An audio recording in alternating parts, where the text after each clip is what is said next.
In March of 1925, an intrepid group of Duquesne students launched the Duquesne Duke student newspaper.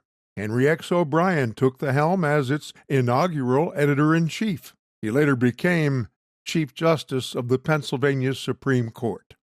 Ever since that beginning, the Duke has provided the first page of Duquesne history. It acted as both a supporter and watchdog to its administration, faculty, and student body. The Duke staff strove to tell the news without fear or favor. They gave their time unstintingly and expressed their opinions freely. In filling this role for over a century, the Duke has been a vital part of forming and maintaining the cohesive and caring place that is Duquesne University. In the spring of 2025, a Duquesne oral history class interviewed 15 former Duke editors-in-chief. Their respective time in the editor's chair spans from 1968 to 2021. In this documentary, they tell their story. They found a home in the newsroom, formed lasting and trusting relationships with their staffs, and learned to write and be of service to their readers. Just immediately from first impression, meeting them both that day, I was like, oh, like this is the right club. I think my favorite part, one of my favorite parts was definitely the people that I got to work with. Those were still some of my closest friends and like strongest relationships that I built were all on the Duke. Well, the Duke to me was the Duke office to me was a clubhouse. I started out in the journalism department. I was aware of the Duke. I popped in. I would do some writing assignments here and there. And through that, I met a really close bunch of folks that I became friends with and stayed in touch with for decades.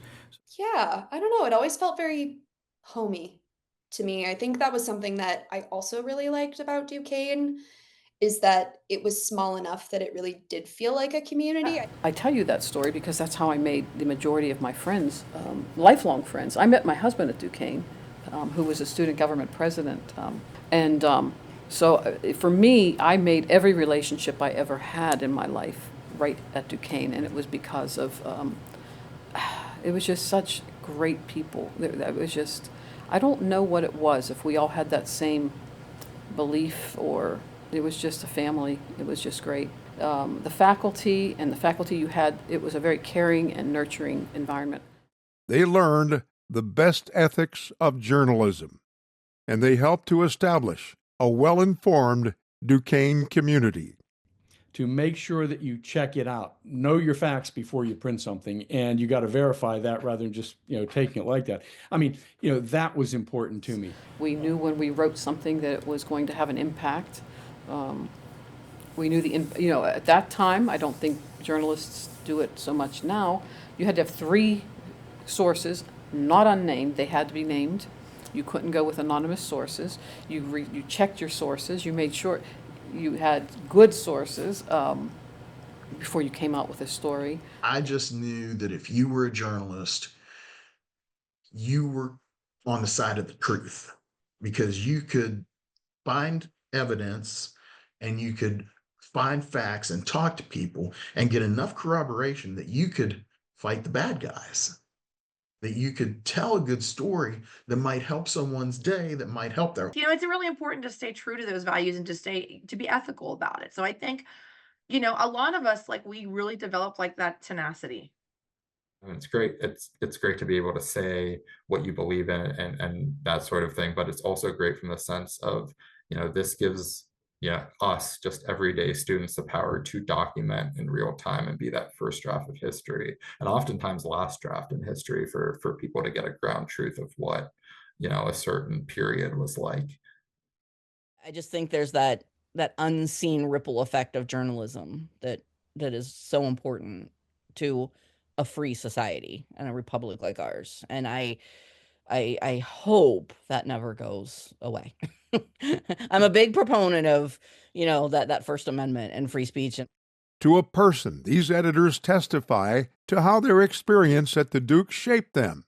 It built an ethical and professional foundation that has continued to support them. I think Duquesne instilled like a hard work ethic in me, and working at the Duke instilled a hard work ethic in me, being able to juggle multiple tasks at once, being able to work on tight deadlines, and being able to work kind of with a diverse amount of people, to form a team. I think all those have really like come in handy in my career still now. So I'm grateful for all that. From reporting to content editing to managing staff or portions of staff and so forth. So the Duke was a terrific, for me, 2-year as a managing editor and then editor-in-chief, a 2-year laboratory. At the time, I didn't know it, but it certainly served that purpose for a 40-year professional career. Each and every editor gave glowing accounts of the friendships and common cause that bound the Duke staff together. In the wee hours, Duke staffers shared cold pizza, edited each other's stories, laid out the pages, and shipped their proud product off to the printer. They loved their job and the support they got from one another, and they shared the pride of seeing the paper fill the newsstands every Thursday morning. So I think we wanted to be welcoming, but it was also trying to figure out, okay, well, how do we bring these other people in? So it kind of gave me an early crash course in what it's like to actually try to lead when people don't want to follow you. I think over time, we built that camaraderie, and, they had some constructive feedback for me that I actually hadn't realized. I'm in charge of content, which is really anything with words, I feel like, is what comes back to us. So it's social media, it's the website. If we need a statement, it's press releases, it's generating reports, coming up with survey ideas, etc. And I think all those fundamentals from Duquesne still serve me today. I really enjoyed working with some peers who were a little bit younger than me and just guiding and advising them and learning things. It was absolutely the pride of seeing that paper come out every week. To know how much time and effort and that you and your team put into it, and then to see, like, to be able to physically hold it and smell it and know that it was yours and your team's, just to have that incredible sense of. I like helping people, and I love helping people learn new things that I can help them with. I like to learn new things, but when I can help other people learn things that I know or that whatever, that's it for me, man. That's my favorite part, and that rush of seeing someone get it, of them making the right choice, making the right call on reporting a story, or on using the correct conjugation or voice.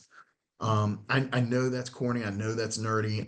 When we put out a good paper that looks sharp, has great pictures and lots of good content, love that. But I learned so much about different perspectives and different heritages and just all this beautiful diversity that I would have never known if I had just stopped at WVU. Important lessons learned, taken into later life. No matter where their professional paths led them, each editor testified that the Duke shaped who they became.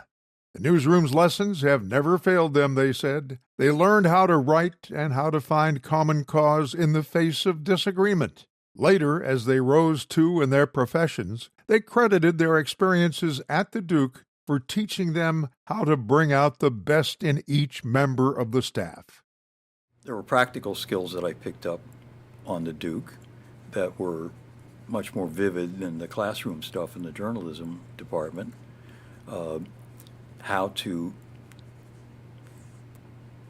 edit a story tightly, how to write a story, how to deal with an interview or to cover an event, how to ask questions, how to plan ahead, how to hit a deadline.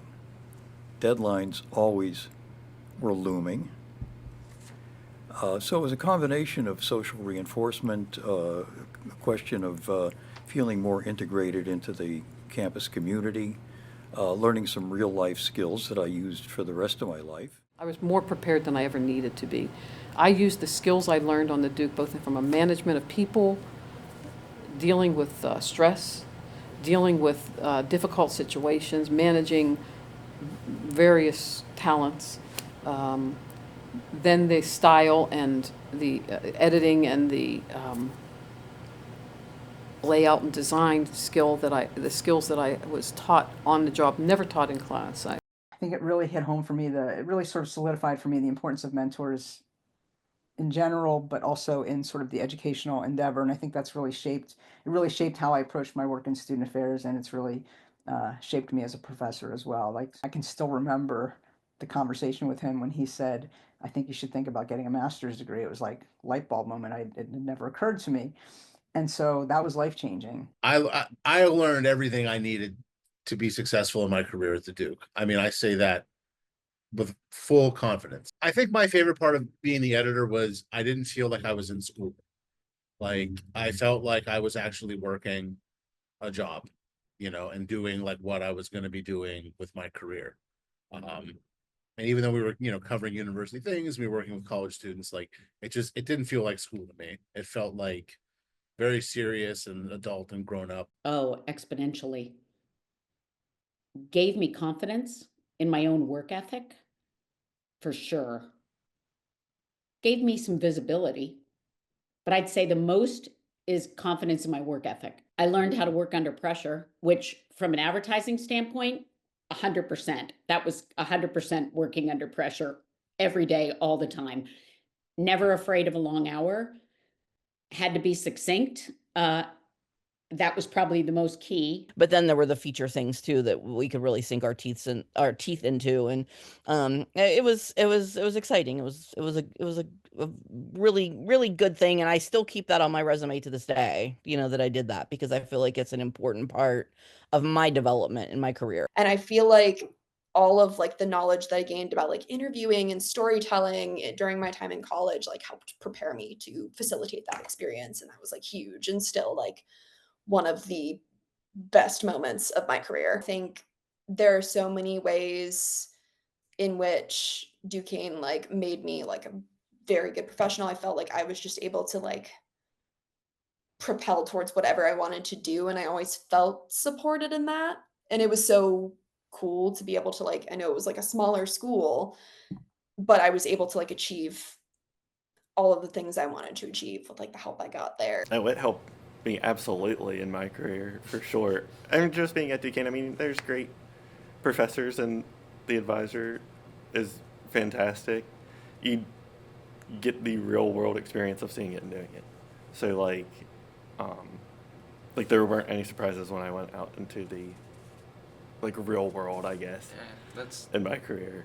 Like from reporting and writing and editing, and I mean, I don't do much with like the publishing now, but those whole steps totally helpful. Outstanding stories and reporting/editing experiences. The Duke staff reported on issues around campus, of course, but also how issues in the city, the nation, and the world affected students. They wrote about tuition hikes, complaints about cafeteria food, and faculty grievances. But they also covered murder and tragic deaths, as well as the impact of far-off wars and nearby riots. Also, my senior year as editor-in-chief, myself and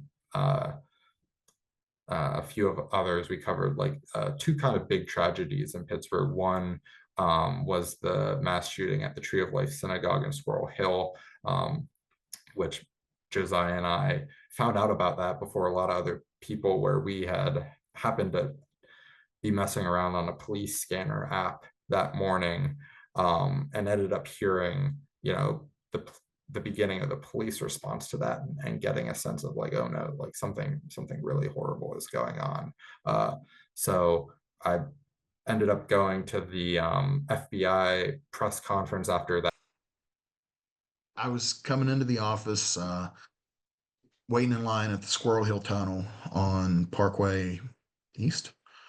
And radio comes on and says they bombed the World Trade Center. I'm like, hell, you know? And I turned the radio up a little bit and I'm like, is this real? Sure enough, it was real and people were scared to death. Because one of those planes was coming to Pennsylvania. How do you even report on something like that? It's an act of war. I took that back down to the paper. And September 11th was on Wednesday. I know this because we already had the paper ready to go. And all we had to do was fill in the stories, copy edit, and paginate that day. We had it all planned out and we were even ahead of time. Yeah, not after that. Not after that. Because we had like half a day. I'm not meaning 12 hours. I'm meaning like, I don't know, maybe 7 or 8. I can't remember for sure. So we wanted to do something good for the university.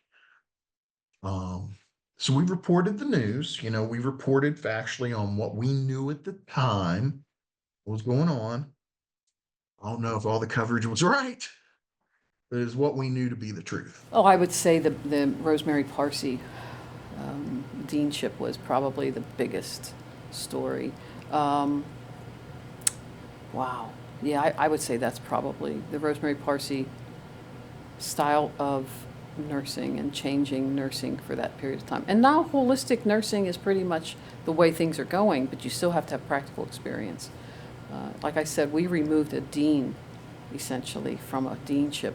I recall that we were, at the time, the late U.S. Senator Ted Kennedy was seeking the Democratic nomination for president in 1972. We went down and covered and took photos of one of his campaign appearances in Pittsburgh and, published that. So, it was kind of deciding a good balance of stories relating to campus, the hot issues on campus, as well as what's going on in the city, and particularly any issues that will be affecting Duquesne students, as well as just interesting content. So, as news editor, I covered there was a shooting at Duquesne of 3 men's basketball players. It was at a Black Student Union party. And the event was on a Saturday. It was a dance, basically. It was like a sanctioned by that organization. And there was someone who attended the party that was not a student or was not affiliated with campus. And there was an altercation of some sort, and he had brought a gun onto campus and he shot 3 basketball players. And that was an incredible, scary time. Yeah, there's a few that stick out to me, and like some of them I was doing different things. I know there was one that was most like very much like an all hands on deck situation. We had a bomb threat in my senior year, and it was very much like we got it, and me and a couple other staff members just like threw down, ran to the newsroom, ran out to like talk to Duquesne police, try and get Pittsburgh police on hand, try and get quotes from students, things like that. And that won us a regional award, I think. And we put that together really quickly. And that was one of the most memorable ones in that, like, I feel like that's very much how real news functions. One of the things I consider a defining moment of that year with the Duke and with the adjunct and teaching editing is that day talking about Columbine, where I knew it was within my power to just sit on a desk, put the books away, and say, let's just talk about what happened. And that showed me how to be a different kind of leader than just doling out tasks. It was about actually talking with people and treating people fairly and listening to them. The most notable stories were certainly, frankly, the most notable stories were from the end of my senior year when all of that went down with the administration. Like I said, we published twice a week, which was huge for us. We were covering the controversy with the Tamburitzans. We were covering Dennis Golden's forced resignation, and then several other members of the student affairs staff resigned as well. So we were covering all of that. And, I don't know how it would be to be on campus now, but back in the day, again, with no internet, I think life was a little bit more sort of contained and sort of campus was your world. So, you know, when a number of people are getting fired or leaving, who are people you've counted on and people who run the, uh, you know, the support services and so on that you use. I mean, another thing that happened during that time was there was a crisis sort of service that was sort of put on hold. So that felt unsettling. Like, what would students do if there was a crisis? So there was a lot that was happening in our little world. So I'm going to say that every story that went out impacted somebody at Duquesne. And a few of them, like COVID, that I feel like that would be a good look back for years to come. You know, I recall, you know, having interviewed Father McAnally was obviously very important because there were a lot of issues, and you mentioned a third. And I think what surprised me is what I do recall is making that request of Father McAnally, can I have an interview? You know, I expected him to do it. I mean, that is, I looked at that as that's his responsibility. He leaves the university. You've got to be transparent and, you know, you talk to the students and the faculty and the administrators through the student newspaper. So I would expect him to say yes, but again, I was very nervous that he might say no. But they said, yeah, sure, come on over and we can talk. I found him to be number one, forthcoming. I found him to be a pleasant individual to talk to. Not a, you know, it wasn't a yuck fest or, you know, slap you on the back and so forth, but he was very accepting of the interview and sitting down and talking. I'm sure there was information he withheld and held back, but you know, he wove it in a way that, you know, I left that feeling satisfied. And then now he's university president, and you know, there's a certain amount of respect there, but there's also a duty that he had to answer questions and to take those questions on. But I found him to be like I said, a good guy, and he was good for Duquesne University. He helped put Duquesne back on steady footing financially, and I think in terms of you know, the reputation of the university. Okay, 1968 was a pretty uproarious time in history. Martin Luther King was assassinated in the spring. Bobby Kennedy, the Attorney General, was assassinated that spring. Vietnam War was becoming a major issue. So there was tension. There was, go back to King's assassination, there was, following that, there was, 6 weeks of rioting across the United States, including the Hill District, which was essentially across the street. So we were pretty intensely aware of what was going on, and we had our student reporters and our photographers going out to cover what was happening essentially in our backyard. So it wasn't just somewhere out there there's civil unrest and protests going on. It was right here. So that was vivid, I would say. That would be one of the key events during my tenure. You know that a pope is going to die or is close to dying or will probably die on your watch. And so we had like kind of an extended obituary idea going, but then our advisor, Steve Urbanski, was looking at the budget and he was like, we could afford to do a special edition, like I think it was only 6 or 8 pages with no ads, but we had it in the budget that we could produce this extra issue to commemorate the Pope John Paul II. So that was an interesting just journalism moment because you're just waiting for the story to happen. Like we were ready to go. Like we had a lot of stuff prepared. Like we knew what we were going to do. We had game planned it really. The thing I liked most about that edition, honestly, the thing that really sticks out for me, it's a strange detail, but we needed an image for the back of the paper. We just needed to fill the space. And somebody found this great picture of him when he was like our age, like a college-aged man, like hiking. And it's just this beautiful picture of him. He's just like in a short sleeve t-shirt and shorts with a backpack and like sunglasses, and he's up on a mountain. and he looks like any other kid on campus. And it was just, it was just a way that I had never seen him like that before, right? Pope John Paul was always all in the Pope stuff and old and everything. And it was a wonderful picture. The introduction of computers changed everything about production night at the paper. Early editors talked about banging out stories on a typesetter. They coated the back of every column inch with hot wax and stuck the copy to a layout page. At about 4 a.m., the editor drove the finished pages to the printer, who made the plates and delivered the printed paper to the campus newsstands early that same day. Production nights end earlier for the staff now, usually around 1 or 2 a.m. Still, that's late enough for pizza to get cold.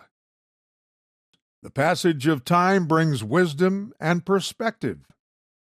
Looking back on their times in the Duke newsroom, these past editors offer advice to the young who have now inherited the Duke. I would say, I think now more than ever, it's important to pay attention. Because I know there's so many ways to get news now, social media, Twitter, TikTok, whatever. But there's professional journalists for a reason. And it's important to support professional journalists because anybody can post a video on TikTok. It might be accurate, it might be informative, but you don't know. And there's a lot of misinformation. There's a lot of half-truths out there, kind of all sorts of stuff.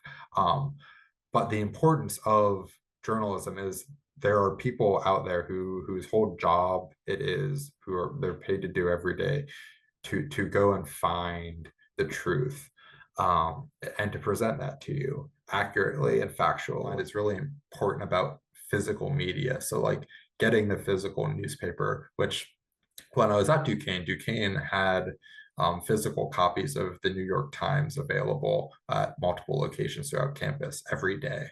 But having a physical paper or magazine of your choice, whatever outlet, I think makes a huge difference in that. You can go to the website and the app, and that's great. But when you have the physical paper, I've always found you read a lot more than you would just going to the website, because it's only the best way to get informed is to read, good journalism. Take on, like, there's an old journalism maxim that I always really liked, which is comfort the afflicted and afflict the comfortable. Current and future students, there's a lot more to the world than you can see right now. There's so much out there for you, and you will face hard times and worse times. You'll also have some pretty good times along the way. One thing you need to remember, though, as much as we like to plan for the future, you need to live in the present. Well, again, I'm sure the folks who are doing this today are smarter and hipper and more savvy than I am. But, I mean, basic stuff that you can't forget is edit tight, keep it short, keep it disciplined. Don't be an authoritarian, but keep things streamlined and no more fancy and elaborate than they need to be. As far as how do you get out the paper, how do you manage it, never be sure you have all the right answers. And if you're feeling a little uncertain, know that maybe that's a time to ask somebody, and that somebody could be a faculty person. Really cherish the time that you're having. And I know it's really hard to think of yourself like outside of Duquesne and what you're going to be doing in the future. And you don't have to have it all figured out. You don't have to know like what you're going to be doing. You don't have to have the answers. Just keep on keeping on. And you will end up where you were meant to be, and you will have this amazing skill set, and just like cherish that time now. It really will. You will remember so much about it. You will you'll have these people at your wedding. You'll grow up and stay in touch with them. And, it's such a cool time in your life. And I think like don't take yourself too seriously either. That's the other big thing. Like don't lose sight of like all the fun opportunities and things that you get to do because you're like trying so hard to like to be perfect or to get it right. I think I would say be curious, always be curious and stay involved. I think follow your passions to like wherever that leads you. Don't second guess yourself. Just jump right in. I feel like that's something that I was able to do a lot when I was at Duquesne because so many doors were opened for me in a way that you won't get that as much after college. Take full advantage of that. Just figure out what you care about and just like run after it, whatever that looks like for you. So that would be my advice to editors: would be build a diverse newsroom and recognize where you're weak and bring in people who help you not be that way. But for any like students who are working at the Duke or trying to make it in journalism, I would say, whew, good luck. I mean, it's hard because I graduated in the Great Recession and then newspapers were killed by Google. So it's not like I entered into an easy job market either. But I think the hardest thing to reconcile these days as a journalist is you have to have the ability to get people to click on your story. I would say, oh my gosh, so much, like just so much, because there's so much going through at that age. Like I remember where my head was at that age, and you don't even know what's possible for you. And I am the first one to say that life will break you in ways you never thought possible. But there's also really, really good things. And if you want to be a journalist, do it. Enjoy it. And like enjoy every second of it. College is one of the most fun times you're ever going to have because you've got the opportunity to make mistakes, but you've got the opportunity to embrace everything that's available to you on campus. Extracurricular, in class, out of class, friendships. Take advantage of it and shut down the clutter of the social media piece of it. So I guess there's two things. The first one is on more of a personal note where really enjoy your time and value it while you're there. You're never going to be this free in your life again, where your job is to learn and take things in and be not just students at the university, but kind of like students of the world. And then I think on the more professional note, um, stay in touch with your classmates. You never know who's going to be where. And you might have moments to work together later in life, or you'll find there's these Duquesne, networks or connections in places you weren't expecting. And so, probably goes back to the first one where take advantage of that time and, really take in who's around you. Enjoy your time at Duquesne, and it is what you make it. So, I mean, I came here kind of like brand new, didn't know or knew very little about Pittsburgh, very little about Duquesne, and totally made it my own, got myself out there, made a great group of friends, got involved with things like the Duke. Each of these editors testified to how their experience at the Duke stuck with them. It built an ethical and professional foundation that supported them for the rest of their lives. Over 100 years, the Duquesne Duke has occasionally engaged in tomfoolery. It has also growled like a watchdog and cheered on what it saw as the university's accomplishments. Importantly, it has indelibly shaped the lives of hundreds, even thousands of its young staffers. Those are the big accomplishments for this little newspaper. I think that probably the most important thing that a newspaper, the responsibility that the newspaper has, and especially the editor-in-chief, is ensuring that we are telling stories that matter to our readers, that matter to our communities, but that we're also doing it in a responsible way and with care and credibility to make sure that we are doing a service of journalism. Do you think that the campus community and or our readers understand what it is that we as a newspaper are trying to do? Sometimes I'm not entirely sure of that. And I'd like to be optimistic and say that everybody knows, or most people know, like what we are and what we're supposed to do. But I think maybe to an outsider, it can feel like we're maybe like a kind of exclusive club that sort of hides away and isn't accessible to anyone who isn't a part of the Duke. There was like a sort of greater purpose to it.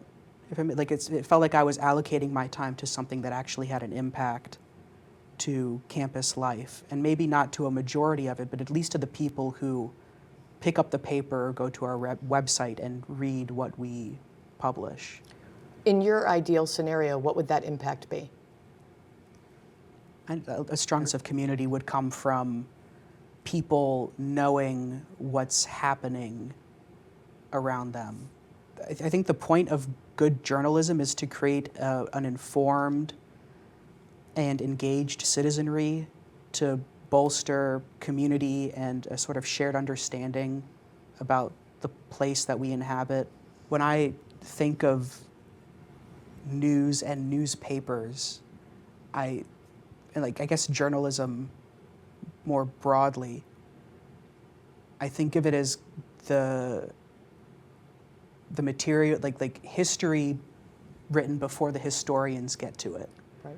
Like we're putting together the materials that people 100 years from now are going to look at to get a better sense of what Duquesne University was like. When you talk about the question of, does it change, does the idea that we live forever in some form, whether it's online or in the print publication, I don't know that it changes the integrity or the work that we do, because the immediate impact is essential too, right? We need to tell stories with meaning and credibility and accuracy now, right? Because we are responsible to the people that are reading about us. We are responsible to the people that we're writing about. But the idea, and one of the reasons why I think so many people go into journalism in the first place, is because of that, because we are able to tell those stories and they last forever. I think in 200 years, the Duke is going to be entirely online, no more print, Sure. Probably, most likely, based on current trends. I think just for fun, just for speculation, it's going to be a Neuralink-like technology. We're going to have chips in our brains. And every week on Thursday morning, bright and early, we are going to wake everybody up with our newspaper. I think that just doing this work is a great privilege, and to be able to have done it consistently for 100 years, the Duke should be really proud.